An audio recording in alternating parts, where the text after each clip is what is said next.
할렐루야. 네, 하나님의 은혜와 우리 주 예수 그리스도의 평강이 오늘 8월의 마지막 주일 통합 예배에 함께한 사랑하는 태연의 성도들과 가정이 함께 하시기를 주님의 이름으로 축원합니다. 이번 주 수요일은 연합속회로 모이는데요. 연합속회를 중심으로 이제 모든 속회가 다시 시작이 되고 또 금요밤 기도회도 시작이 됩니다. 그동안 우리가 무더위로 인해서 정말 우리 신앙생활에 물러감이나 퇴보가 있었다면 이제 다시 회복할 때가 되었습니다. 올해 유난히도 물난리가 많이 난 지역이 있는데 비와 침수로 인해서 교회도 침수가 되고 사택도 침수가 돼서 무너진 그런 감리교회들이 있습니다. 사진을 보니까 너무나도 처참하더라고요. 그래서 이제 감독님들이 가서 위로하고 또 지원하는 그런 모습을 봤습니다. 비가 오고 그래서 침수가 되면 모든 게 다 파괴가 되잖아요. 그런데 홍수가 지난 다음에 만약에 그 지역을 다시 회복하지 않으면 사람이 살 수 없습니다. 우리 인생에도 회복은 꼭 필요한 거죠. 우리가 아플 수도 있고 실패할 수도 있고 넘어질 수도 있지만 그러나 그걸 그냥 내버려 두면 황폐한 곳이 되고 맙니다. 회복이 필요한 겁니다. 성경에서 보면 회복은 굉장히 중요한 개념이에요. 하나님의 백성들이 어려움을 당하고 고난을 당하고 그래서 무너져 있는 자리에서 다시 일어나서 그것을 회복하고 수축하는 것은 정말로 중요한 일이라는 것입니다. 오늘 본 말씀에 나오는 교회는 4대 교회인데요. 칭찬을 받지 못한 교회입니다. 성령께서는 4대 교회에게 이렇게 말씀하십니다. 살았다는 이름은 가졌으나 사실은 죽은 자로다. 얼마나 무섭고도 끔찍한 말씀입니까? 이름은 살아있다고 하고 그렇지만 실상은 죽어있다. 겉보기는 교회가 살아있는 것 같아요. 그러나 실상으로는 죽어있다는 거죠. 우리 감리교회가 153만 명이 되었던 때가 있었습니다. 그러나 지금은 125만 명이라고 하는데 이렇게 목사님들이 이렇게 좀 추측을 해보면 100만 명 이하로 떨어졌다라고 이야기하고 그나마도 지금 교인들이 열정도 죽고 교회들마다 굉장히 많이 침체되어 특별히 코로나 이후로 교회들이 너무나도 많이 침체되어 있다. 감리교회 미래가 걱정이 된다. 이런 이야기들을 많이 합니다. 우리가 이 사대교회를 향한 하나님의 말씀을 우리 자신에게 적용해 볼 수는 있지 않을까요? 사대교회는 한때는 믿음 좋은 사람들도 있었습니다. 소아시아 7교회 중에 하나로 선정되었다는 것은 그곳에 한때 큰 부흥이 있었다는 것을 의미합니다. 하지만 지금 이 교회는 명맥만 유지하는 불쌍한 신세가 되었다는 거죠. 사대라고 하는 곳은 로마 황제 숭배로 인해서 박해가 일어나지 않은 유일한 지역이기도 합니다. 박해도 없었고 또 경제적으로 굉장히 풍요로웠습니다. 그 지역에서 최초로 화폐를 주저했던 도시였다고도 합니다. 그런데 이제는 명맥만 유지하는 불쌍한 신세가 되고 만 것입니다. 이곳에 필요한 것이 무엇일까요? 바로 회개와 회복이죠. 성령께서는 우리에게 말씀하십니다. 회복해야 된다고 말입니다.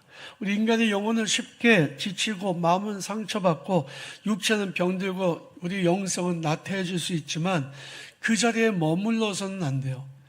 8월달 잘 쉬셨잖아요. 그러면 이제는 9월달서부터는 다시 새벽 기도도 다시 회복이 되어야 되고 수요 예배도 회복이 되어야 되고 우리 신앙생활이 다시 회복이 되어야 합니다.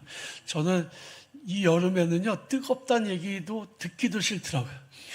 얼마나 더운지 영적으로 뜨거워져야 된다 이 얘기도 못 하겠더라고요. 더워. 그러니 이제 9월달 되면 좀 선선해질 수 있으니까요.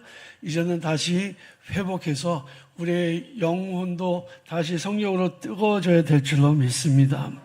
우리에게 회복되어야 될 게 무엇일까 생각해 보면요. 첫 번째는 우리에게 건강의 회복, 물질의 회복, 이게 꼭 필요합니다. 우리 기도 제목 중에 상당히 많이 있잖아요. 아프신 분들, 병든 분들, 이런 분들을 위해서 우리 기도하고, 자기가 아플 때도 하나님 제게 건강을 회복시켜 주세요라고 기도하잖아요. 여러분, 하나님은 우리의 필요를 너무나도 잘 알고 계시기 때문에 우리의 이 무너진 곳에서 우리를 다시 일으켜 주실 줄로 믿습니다. 성경에 보면 고난 중에, 역경 중에서 이 어려움을 이기고 회복한 사람들에 대한 이야기가 굉장히 많이 있는데, 그 중에 대표적인 사람이 히스기야 왕이죠. 히스기야 왕은 몸에 큰 종기가 생겼는데, 오늘날로 말하면 피부암 정도 됐던 것 같아요. 이사야 선지자가 가서 당신은 죽고 다시 살지 못한다라고 예언을 했습니다. 하나님 그렇게 말씀하라고 했기 때문에 이사야 선지자가 선포를 했습니다. 그런데 그 이야기를 듣자마자 히스기야는 벽을 향해 얼굴을 향하고, 그리고 통곡을 하면서 기도를 했습니다. 성경에서 통곡을 해서 기도했다는 사례를 찾아보십시오. 많지 않아요. 그런데 히스기야는 통곡하면서 하나님 저를 좀 기억해 주시고 저를 좀 회복시켜 달라고 기도했습니다. 눈물의 기도였습니다. 하나님은 그 기도를 외면하지 않으셨죠. 하나님 이렇게 말씀하십니다. 내가 내 기도를 들었다. 내 눈물을 보았다. 하나님은 그의 생명을 15년이나 연장시켜 주셨습니다. 눈물의 기도가 건강의 회복을 가져왔던 거죠. 여러분, 우리에게 몸에 병이 생기면 우리는 어떻게 하나요? 좋은 의사부터 찾잖아요. 좋은 병원부터 가려고 하잖아요. 거기다가 병원에서 하라는 대로 하잖아요. 무조건 순종하죠. 의사가 하라는데 안 할 사람이 있습니까? 돈도요, 또 엄청나게 갖다 바칩니다.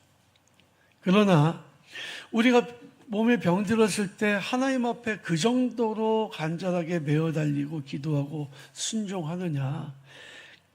여러분, 막상 우리 생명의 주인이 하나님이신데 하나님께 매어 달리는 노력이 부족한 것은 사실입니다.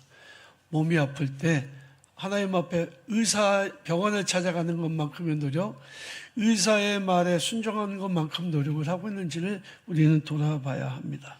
하나님 우리를 긍휼히 보시고 우리의 모든 질병을 깨끗하게 고쳐주실 수 있는 분이시기 때문에 회복을 원한다면 하나님 앞에 진심으로 간절하게 기도하는 여러분들이 되시기를 바랍니다. 성경에 나온 욥도 회복의 대표적인 케이스였죠. 모든 것을 잃었습니다. 건강도, 재산도, 가족도 다 잃었습니다. 하지만 그는 하나님을 원망하지 않고 믿음을 지켰습니다. 하나님은 욥의 회복을 허락해 주셨고 그의 소유는 이전보다도 갑절이 되었고 그 나중에 그의 삶이 더 복되게 되었습니다. 어려움을 당했을 때 원망은 아무런 소용없습니다. 오히려 더 상황이 악화됩니다. 하나님께로부터 오는 어떠한 은혜도 받을 수가 없습니다. 사랑하는 성도 여러분, 하나님은 회복의 하나님이신 것을 믿으시고 눈물로 기도하시기를 바랍니다. 상한 마음을 가지고 주님 앞에 나아가시기를 바랍니다. 하나님 우리의 건강도 회복시켜 주시고 우리의 물질도 회복시켜 주실 것입니다. 중요한 것은 우리가 하나님을 신뢰하고 하나님의 은혜를 붙드는 믿음인 거죠. 두 번째로 우리에게는 믿음과 열심의 회복이 필요합니다. 믿음의 회복은요, 어디서부터 시작되냐? 회개에서부터 시작이 된다. 오늘 본 말씀에 이 계시록 39절 말씀 보니까 이렇게 말씀합니다. 물론 내가 사랑하는 자를 책망하여 징계하노니 그러므로 내가 열심을 내라 회개하라. 열심을 내라 회개하라 라고 말씀하고 있어요. 우리는 어느새 신앙생활 하면서 타성에 젖어서 습관적으로 교회에 나오고 왔다 갔다 하고 있는 건 아닙니까? 물론 신앙생활은 습관이 정말 중요합니다. 그렇지만 습관에 머물러 있어서는 안 돼요. 열정이 있어야 된다는 거죠. 예배도 열정적으로 참여, 기도도 열정적으로 참여해야 된다는 거죠. 누가 뭐라고 해서가 아니라 내가 스스로 우러나와서 최선을 다해서 헌신하고 예배해야 된다는 거죠. 아무런 감동도 뜨거움이 없이 습관적으로 교회 왔다 갔다 하는 것은 어떤 의미가 있을까요? 우리 하나님 앞에서 우리 자신을 돌아봐야 합니다. 그리고 믿음과 열정을 회복할 수 있어야 합니다. 우리가 믿음도 열심도 없이 교회 다니다 보면 하나님의 은혜에서 멀어지는 게 시간 문제예요. 하나님은 우리를 열심을 가지라고 말씀하십니다. 열심이 없으면 우리를 책망하시기도 하셔요. 책망하신 이유는 우리를 사랑하시기 때문이죠. 우리가 정말 성도들의 열심이 사라질 때 신앙은 이름만 남고 실체는 없는 그런 껍데기 신앙이 될 수 있습니다. 사대교회의 모습이 바로 그랬다는 거죠. 주님은 우리에게 회개하라고 말씀하십니다. 지난 7, 8월 무더위에 우리의 믿음이 약해지고 열심히 식었다면 회개하시기를 바랍니다. 회복은 회개로부터 시작이 되는 거예요. 내가 어떻게 은혜를 받았는지, 어떻게 들었는지를 기억하시길 바랍니다. 처음 사랑을 회복해야 됩니다. 세 번째로 우리는 그래서 사랑과 감사를 회복해야 됩니다. 사대교회는 살았다는 이름을 가지고 있었지만 실상은 죽어 있었던 교회였습니다. 얼마나 무서운 말씀인가요? 겉으로는 교회가 존재했습니다. 예배도 있었고 사람도, 교인들도 있었을 거예요. 하지만 주님의 눈에 볼 때는 죽은 교회였습니다. 생명력이 없었기 때문이죠. 생명력은 어떻게 생기냐 하면요, 우리가 주님께 붙어 있을 때 생기는 거예요. 예수께서 말씀하시기를 나는 포도나무요 너희는 가지니 너희가 내 안에 있으면 많은 과실을 맺을 거지만 떨어져 있으면 말라져 죽어 비틀어 사람들에게 버려질 것이라고 말씀하셨습니다. 우리는 주님께 붙어 있는지를 한번 살펴봐야 됩니다. 이름뿐인 허울뿐인 그리스도인이 아니라 정말 열심히 있게 주님께 힘껏 붙잡혀 있는지를 살펴봐야 합니다. 봉사도 하고 또 교회 예배도 드리지만 이 주님께 붙어있는 열심이 없다면 우리의 믿음은 헛것이 될 수 있습니다. 사랑이라고 하는 건 기독교의 본질인데요. 사랑의 근원이신 주님께 붙어있지 않고는 우리가 하는 말은 그냥 사랑한다고 말하지만 진짜 사랑이 아닐 수 있습니다. 교회가 열심을 잃으면 형식만 낳게 됩니다. 감사도 역시 마찬가지죠. 감사가 없는 신앙은 불평과 원망으로 가득 차게 되는 거죠. 그러나 감사하는 사람은 어떤 상황 속에서도 하나님의 은혜를 보게 됩니다. 욥이 고백하기를 주는 주신 이도 여호와시요 취하신 이도 여호와시니 여호와 이름이 찬송을 받으실지어다. 이 고백이 바로 회복의 시작인 거죠. 여러분, 감사와 사랑이 회복되시기를 바랍니다. 회복을 위한 4가지 원리를요, 제가 영어로 이렇게 말씀드리려고 하는데요. For you 원칙이라고요. 제가 만들었어요. 예, 기억하시고 이 For you 원칙에서 한 글자씩만 따면 영어로 will이 됩니다. 그래서 두 번째가 이제 두 번째 글자를 사용하긴데도요, will은 뭐뭐 하겠다라고 하는 의지를 의미하거든요. 그래서 회복의 For you 원칙 첫 번째는 wake up입니다. wake up은 영어로 깨어나라 하는 거죠. 잠자고 있는 영혼들아 깨어나라. 여러분, 우리가 지금 깊은 잠에 빠져 있는 것은 혹시 아닌가요? 예수님의 제자들이 감난산에 올라갔습니다. 예수께서 나와 함께 깨어서 기도하자고 말씀하셨지만 제자들은 깊은 잠에 빠져서 예수님이 오셨을 때 그냥 잠을 자고 있었습니다. 예수께서 이렇게 말씀하시죠. 야, 너희가 잠시도 나와 함께 깨어있을 수 없더냐. 마음에는 원이로되 육신이 약하도다. 시험에 들지 않게 깨어있어 기도하라고 말씀하셨습니다. 여기서 우리가 받는 위로의 말씀이 마음에는 원이로되 육신이 약하도다요. 여러분, 나는 하고 싶은데 육신이 약해, 이런 핑계로 열심을 안 낼 때가 얼마나 많이 있어요. 근데 사실은 주님의 말씀의 핵심은 깨어있어서 기도하라 이거거든요. 우리가 깨어있어야 됩니다. 이 세상이 얼마나 지금 혼돈스러운지 우리 장로님 기도하실 때도 우리가 느꼈지만은 얼마나 무섭고 어려운 일들이 많이 일어나고 있습니까? 지금 깨어있어서 기도할 때예요. 그래서 여러분, 웨이크업, 잠에서 깨어나시기를 바랍니다. 그래야 우리가 회복할 수가 있어요. 두 번째로는 라이즈업입니다. 라이즈업은 일어나라. 띄워주세요. 예, 일어나라. 여러분, 우리가 아무리 군대가 많이 있어도요, 누워있으면 전쟁할 수가 없습니다. 에스겔서에 보면 에스겔 선지자가 환상을 보는데요, 골짜기에 해골들이 누워있는 거예요. 다 말라 비틀어진 뼈 상태로요. 성령께서 바람이 불어오니까 이렇게 살이 입혀지고 근육이 입혀지고 그리고 피부가 입혀졌습니다. 그런데 누워 있었어요. 누워 있으면 아무 일도 할 수 없어요. 그래서 성령의 바람이 불어오니까 그들이 일어났더니 큰 군대가 되었다라고 말씀하고 있죠. 여러분, 일어나서 빛을 발하라. 성경은 말씀하고 있잖아요. 여러분, 앉아있거나 누워있으면 주의 군대가 될 수 없습니다. 일어나야 됩니다. 주님의 명령을 받고 일어나야 합니다. 절망에 주저앉아 있었던 자들이 다시 일어서서 주님의 명령에 따라 움직일 때에 그것을 통해 세상을 변화시킨 하나님의 능력이 나타나게 되는 거죠. 세 번째로는 look up입니다. look up. 눈을 들어서 바라보는 겁니다. 시편 123편에 보니까 시인은 이렇게 노래하고 있습니다. 하늘에 계시는 주여, 내가 눈을 들어 주를 향하나이다.